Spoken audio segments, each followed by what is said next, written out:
దైవజనులకి సమయాన్ని అప్పగిస్తున్నా. Praise the lord. దేవునికి మహిమ కలుగును గాక.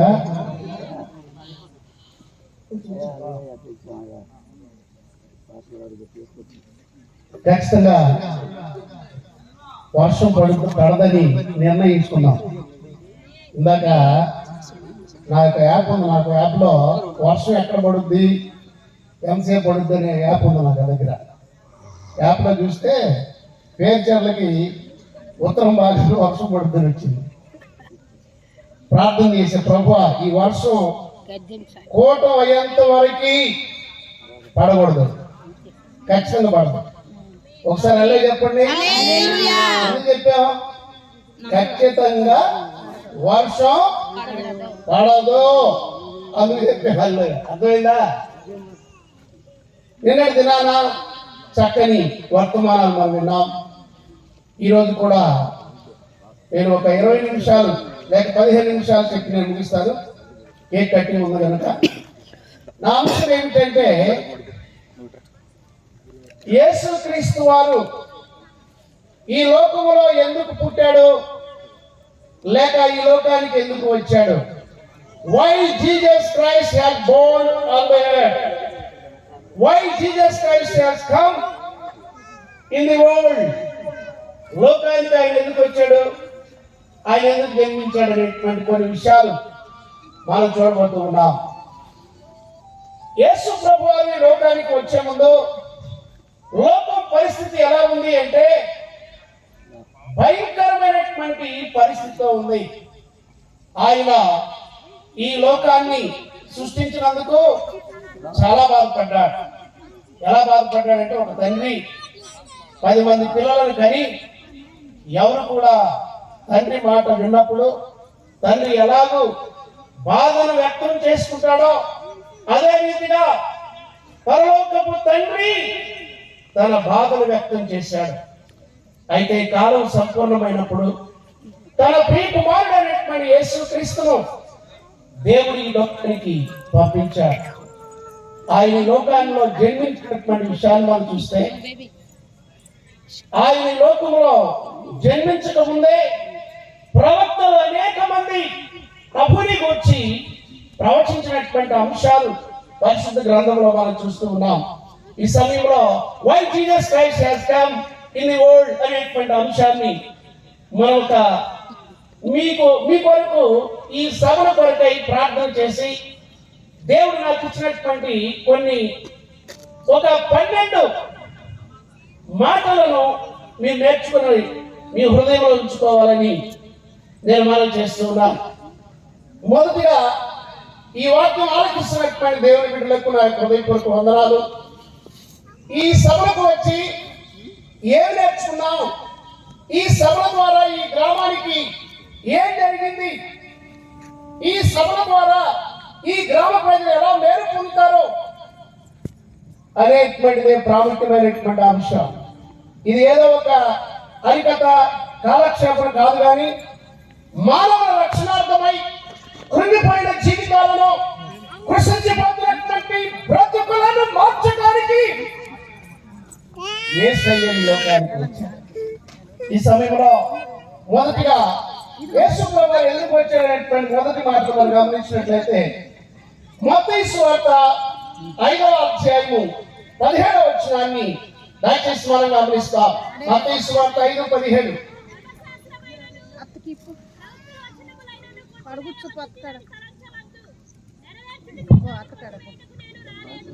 ధర్మశాస్త్రములైనను ప్రవచన వచనములైనను కొట్టివేయ వచ్చిందని మీరు తలంచుకొనవద్దు, నెరవేర్చుటకే గాని రాలేదు. దేనికి వచ్చాడంట ఆయన?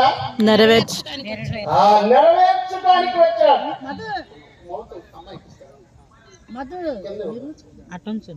గమనించినట్లయితే ఎందుకు యేసు ప్రభువు వచ్చాడంటే, మానవుడు చేయలేనటువంటి కార్యాన్ని నెరవేర్చడానికి ఈ లోకానికి వచ్చాడు. మొదటి ఆన్సర్ ఎందుకు వచ్చాడంటే, ఈ లోకంలో ధర్మశాస్త్రాన్ని ఏ మానవుడు కూడా నెరవేర్చలేనటువంటి పరిస్థితిలో ఉన్నారు.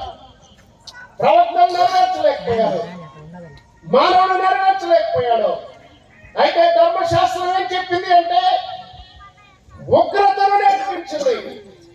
ధర్మశాస్త్రము నెరవేర్చినటువంటి పరిస్థితిలో మానవుడు పాపమును లేక ధర్మశాస్త్ర విధానంలో ఉన్నటువంటి బలులను యజ్ఞ యాగాదులను చెల్లిస్తున్నాడు లేక అర్పిస్తున్నాడు, కానీ దేవునికి పాపం అనేది పోవట్లేదు. కనుకనే కాలం సంపూర్ణమైనప్పుడు యేసు ప్రభువారు ఈ లోకములో ధర్మశాస్త్రాన్ని నెరవేర్చడానికి వచ్చాడు. ఈ లోకంలో ధర్మశాస్త్రాన్ని నెరవేర్చినటువంటి వారు ఎవరు ఉన్నారండి? ప్రశ్న ఇది. బైబిల్ పండితులుగా లేక వాక్యాన్ని ధ్యానిస్తున్నటువంటి అనేకులుగా వాక్యాన్ని వింటున్నటువంటి వారు ఎవరైనా కూడా ధర్మశాస్త్రమును నెరవేర్చినటువంటి వ్యక్తులు ఒక్కరు కూడా లేరండి. ప్రభువైన యేసుక్రీస్తు దగ్గరకు ధర్మశాస్త్ర ఉపదేశకుడు వచ్చాడు. ఏమన్నాడంటే, అయ్యా కొత్తగా జన్మించాలంటే నేనేం చేయాలన్నాడు. One he must born in the spirit in the water. ఒకడు నీటి మూలముగాను ఆత్మ మూలముగాను జన్మించితేనే గాని పరలోక దేవుని రాజ్యానికి వారసుడు కానున్నారండి. ధర్మశాస్త్రము నిత్య జీవాన్ని ఇవ్వలేకపోయింది. మానవునికి దేవుని మార్గము నుండి దూరంగా నడిపించింది. అయితే ఈ ధర్మశాస్త్రమును యేసు ప్రభువు నెరవేర్చాడు. అలాగే మరొక యవనస్తుడు వచ్చాడు. అయ్యా నిత్య జీవం పొందాలంటే నేనేం చేయాలి, ఏ మంచి కార్యం చేయాలి సద్బోధకుడని ప్రభు దగ్గరికి వచ్చి ప్రభుని అడిగాడు. ప్రభు ఏమన్నాడు తెలుసా? నీ ఆస్తిని అమ్మి నీ తల్లిదండ్రులను సన్మానించమను. Yes, I am very respect my father and my mother. మా యొక్క తల్లిదండ్రులకు నేను ఎంతో విధేయుడిని. నేను ఏమి చెల్లించలేదు, దొంగతనం చేయలేదు, నేను ఏమి చేయలేదు, మంచివాడిని అన్నాడు. ప్రభు అన్నాడు, ఒకటి నీ కొదువుగా ఉంది. వెంటనే ఆ మాటకు తన మొక్క చెల్లబుచ్చుకున్నాడు. If you want to follow me, నీవు నన్ను వెంబడించాలనుకుంటూ ఉన్నావా? If you want to follow me, you must do this thing. You first go sale your property and distribute it to the poor, then you will follow me. వెంటనే ముఖం ఏమైపోయిందండి? నువ్వు వెళ్ళి మొదటిగా నీ ఆస్తిని అమ్మి పేదలకు ఇవ్వన్నాడు. వెంటనే తన ముఖం చిన్నపుచ్చుకొని దూరంగా వెళ్ళిపోయాడు. ధర్మశాస్త్రము చేయలేనటువంటి కార్యాన్ని మానవుడు ధర్మశాస్త్రములో అర్పించిన బలులను యజ్ఞ యాగాదులను నెరవేర్చలేనటువంటి స్థితిలో ఉండగా యేసు ప్రభువారు వచ్చి మొదటిగా ధర్మశాస్త్రాన్ని నెరవేర్చాడు. రెండవదిగా ఆయన ఎందుకు వచ్చాడని మనం ఒకసారి గమనించినట్లయితే లూకాసు సువార్త 12వ అధ్యాయం 21వ వచనాన్ని మనం పరిశీలిద్దాం.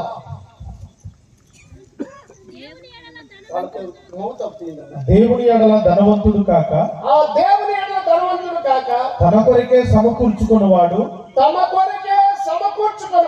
అలాగుననే ఉండునని చెప్పాను. ఇక్కడ మనం గమనించినట్లయితే ఆ ఎందుకు వచ్చాడు ఆయన రెండో మాట మనం గమనించినట్లయితే దయచేసి గమనించండి. లూకాసు సువార్త 12:51. లూకా 12:51. నేను భూమి మీద సమాధానము కలగజేయ వచ్చిందనని మీరు తలంచుచున్నారా? కాదు, భేదమునే కలగజేయ వచ్చిందనని మీతో చెప్పుచున్నాను.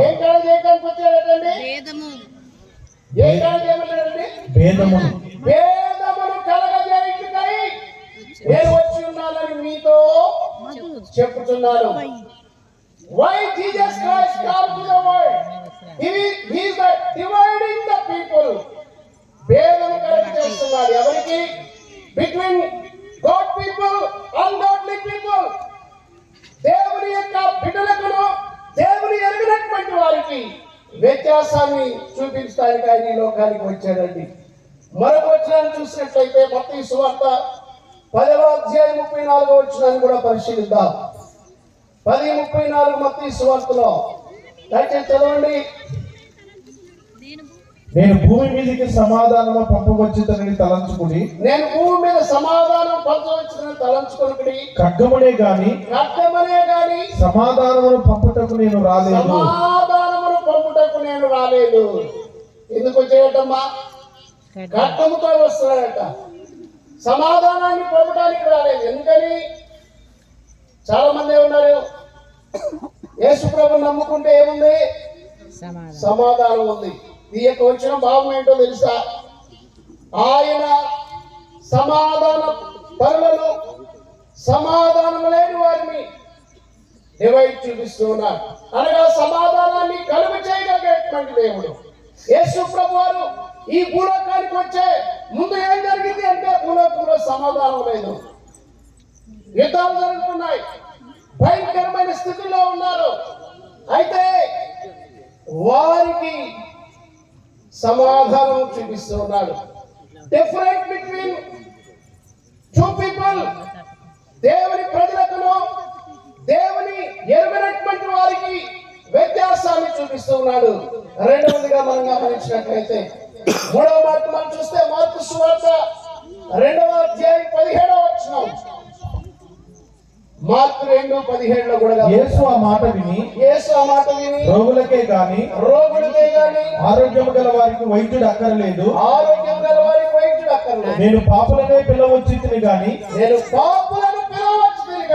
నీతిమంతులను పిలవరాలేదని వారితో చెప్పాను. నీతిమంతులను పిలవరాలేదని వారితో ఎవరు పిలవడానికి వచ్చాడమ్మా? ఎవరు పాపులు? ఎవరు? లోకంలో పాపులు ఎవరు? తెల్ల చొక్కా తెల్ల ప్యాంట్ వేస్తే పరిశుద్ధుడండి, లేకపోతే ఆస్తి ఉంటే పరిశుద్ధుడా, మేడలు కడితే పరిశుద్ధుడా, లేదా గవర్నమెంట్ ఉద్యోగం సంపాదిస్తే పరిశుద్ధుడా, లేక సమాజంలో మంచి పోస్టు మంచి పేరుంటే పరిశుద్ధుడా? ఎవరు పరిశుద్ధుడండి?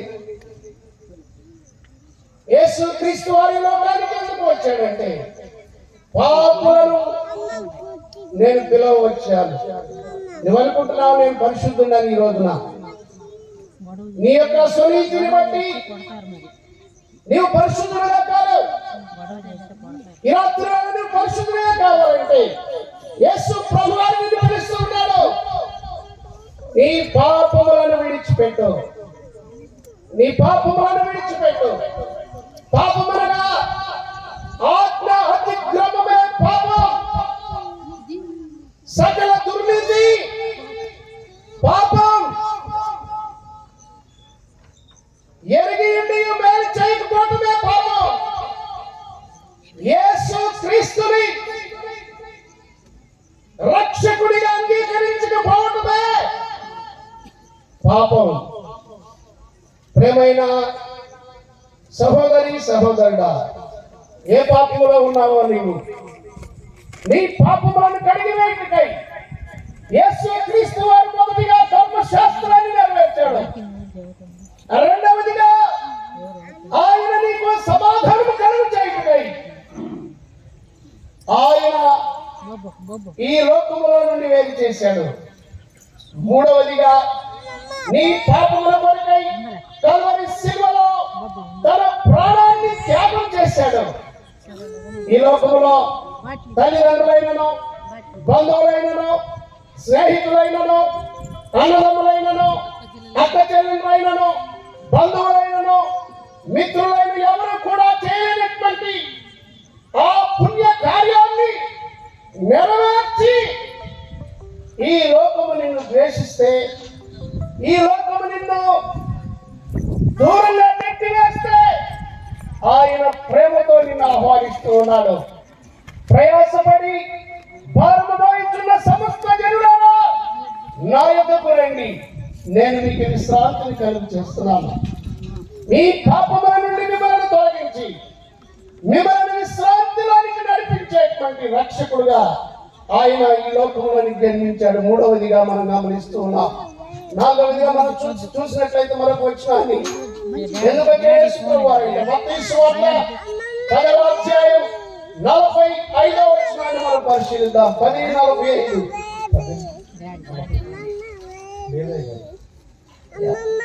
మార్కు సువార్త 10వ అధ్యాయం లేదా?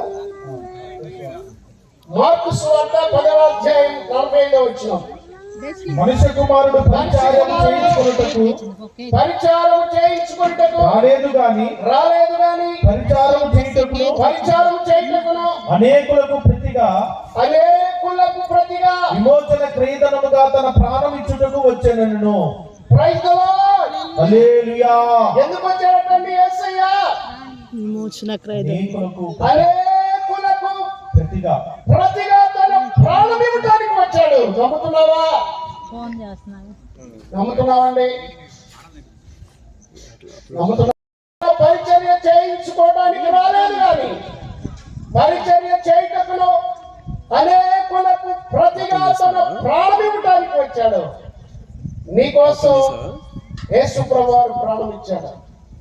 ఈ లోకములో నిన్ను రక్షించాలని, నీ యొక్క దుఃఖము నుండి సంతోషాన్ని కలిగి చేయాలని, నీ పాపపు మూటతో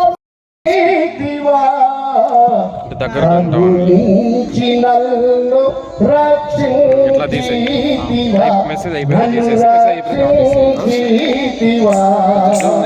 కలువారి సిలువ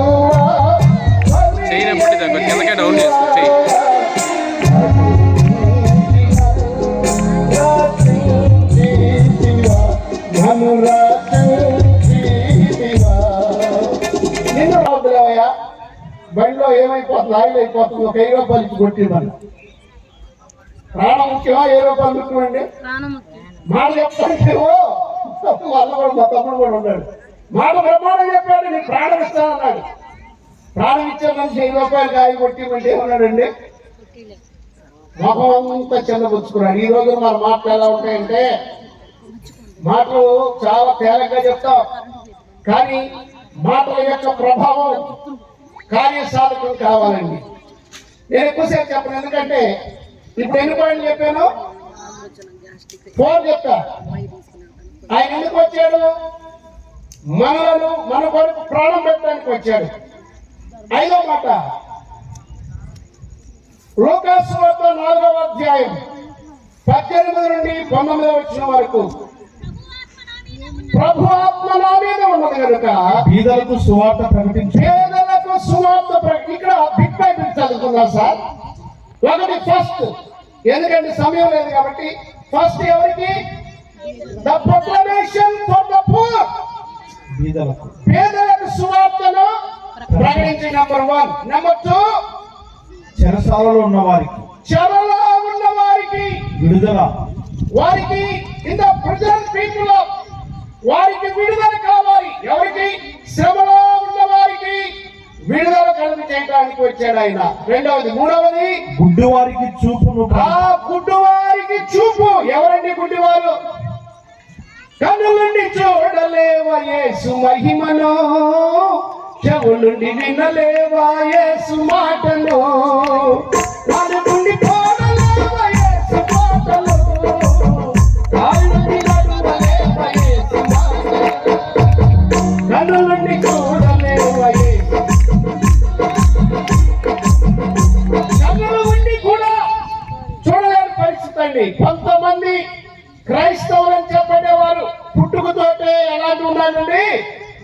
గుడ్డివారు. ఆత్మీయ నేత్రాలను వెలిగించడానికి ఆయన ఈ యొక్క కూటమిలో నీతో మాట్లాడుతూ ఉన్నారు.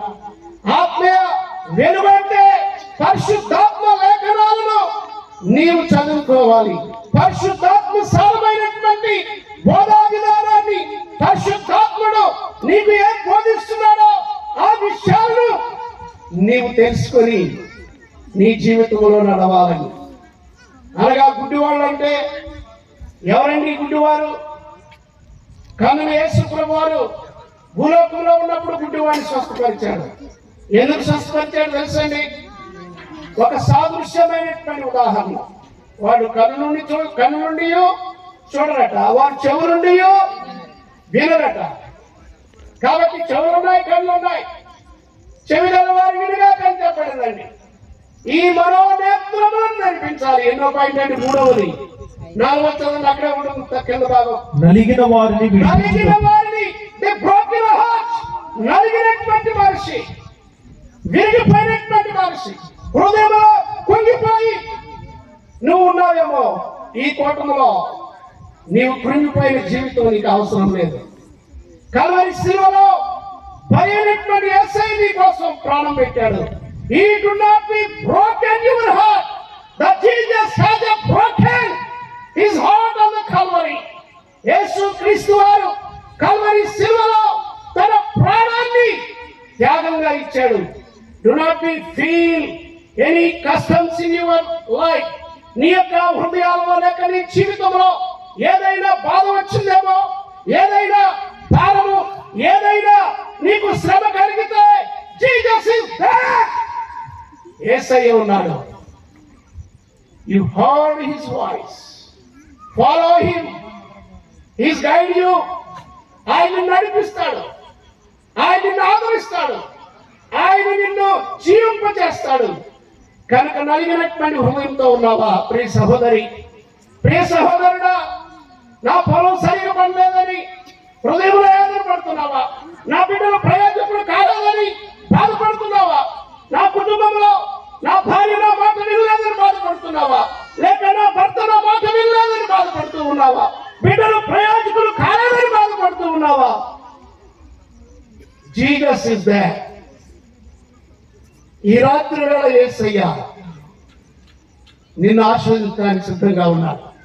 యేసు ప్రభువు ఎందుకు వచ్చాడంటే అక్కడ రాయబడిన మాట చూడాలి. రక్షణ యెహోవా నీ ప్రజల మీదకి నీ ఆశీర్వాదాన్ని ఇవ్వడానికి వచ్చాడు. ఈ యొక్క పెన్షన్ జరుగుతున్నటువంటి ఈ కూటమి ఉద్దేశం ఏమిటంటే God wanted bless these people, those who are hearing the word of God. దేవుని మాటలు ఎవరైతే వింటూ ఉన్నారో వారిని ఆశ్రయించాలని కోరుకుంటూ ఉన్నారు. ఈ రాత్రి నువ్వు ఆశ్రయించబడాలి అంటే ఇది ఆయన నీ కొరకు ఈ లోకానికి వచ్చాడు.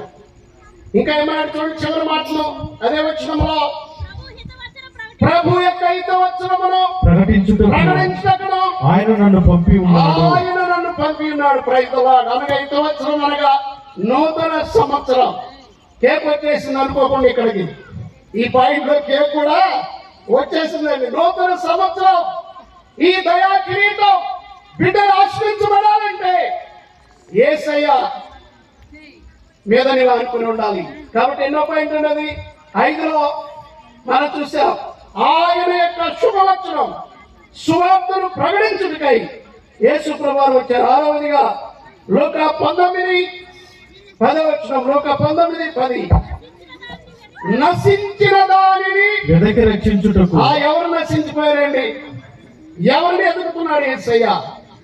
యేసయ్య ఈ పేరు చెరలో నువ్వు నశించిపోకూడదని నిన్ను వెతుకుతూ ఈ యొక్క సేవకుడు మీ దైవజనుడు మీకోసం ఈ కూటాన్ని ఏర్పాటు చేశాడు. అయ్యా నువ్వు నశించిపోకూడదు, నీవు కన్నీరు పెట్టుకోకూడదు, నీ జీవితంలో నిరాశ చెందొద్దు. అందుకే యేసయ్య వచ్చాడు ఈ లోకంలోనికి.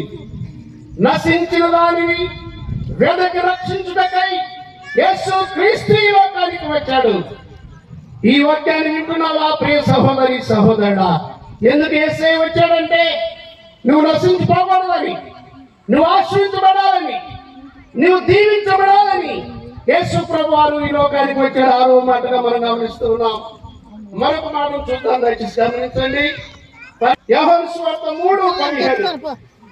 యోహాను సువార్త యేసు ప్రభువారు ఎందుకు వచ్చాడండి? దేనికి వచ్చాడమ్మా చెప్పాలి? రక్షణ కలుగజేయుటకై. నీకు రక్షణ కావాలా? ఒక సహోదరు వచ్చి అయ్యా నాకు రక్షణే లేదయ్యా, నన్ను ఎవరు పట్టించుకోవట్లేదు అన్నాడు. అయితే యేసయ్య ఎందుకు వచ్చాడమ్మా? ఆయన నిన్ను రక్షించుటకై ఈ లోకానికి వచ్చాడు. ఎన్నో మాట అది చెప్పాలి? ఎన్నో మాటమ్మా? 7వ మాట, నిన్ను రక్షించుటకై యేసు ప్రభువారు ఈ లోకానికి వచ్చాడు. మరొక మాట చూద్దాం. 8వ మాట, యోహాను సువార్త 6వ అధ్యాయం 38 నుండి 40 వరకు. ఆయన యందు నా ఇష్టము నెరవేర్చు నడుచుకొనుటకు నేను రాలేదు, రాలేదు, నన్ను పంపిన వారి చిత్తము నెరవేర్చుటకు నన్ను పంపిన వారి చిత్తము నెరవేర్చుటకు పరలోకము నుండి దిగి వచ్చి తిని. పరలోకము నుండి దిగి వచ్చి తిని. ఎందుకు వచ్చాడు యేసయ్య గారు? యేసు ప్రభు ఎందుకు వచ్చారు చెప్పాలి. నా చిత్తము నెరవేర్చుకోవడానికి రాలేదండి. తండ్రి చిత్తాన్ని నెరవేర్చుటకై యేసు ప్రభు వచ్చాడని మనం గమనించాలి. సమయం ఉంటే మరలా మొత్తం 12 పాయింట్లు ఉన్నాయి. 8 పాయింట్లు చెప్పాను. ఇంకెన్ని మిగిలినమ్మా? ఇక 4 మిగిలినాయి. నాకు సమయం ఉంటే ఈ 4 రేపు చెప్తా. ఈ సమయంలో కేక్ కట్ చేద్దాం. ఏం నేర్చుకున్నామమ్మా ఈరోజు, ఈ రాత్రి? Why Jesus Christ come in the world. ఎందుకు యేసయ్య ఈ లోకానికి వచ్చాడని మనం చెప్పే ఎన్ని మాటలు నేర్చుకున్నాం సుమారుగా? చెప్పాలి. ఒకటి చెప్పాలి. ఏంటి? ధర్మశాస్త్రమును నెరవేర్చుటకు. రెండవది చెప్పాలి. రెండవది మీరు చెప్పకపోతే నేను చెప్తా మరొకసారి ఏమైనా జాగ్రత్తగా. వాడు ఎందుకు వచ్చాడు? ఆయన విభజన చేయటమే వచ్చాడు.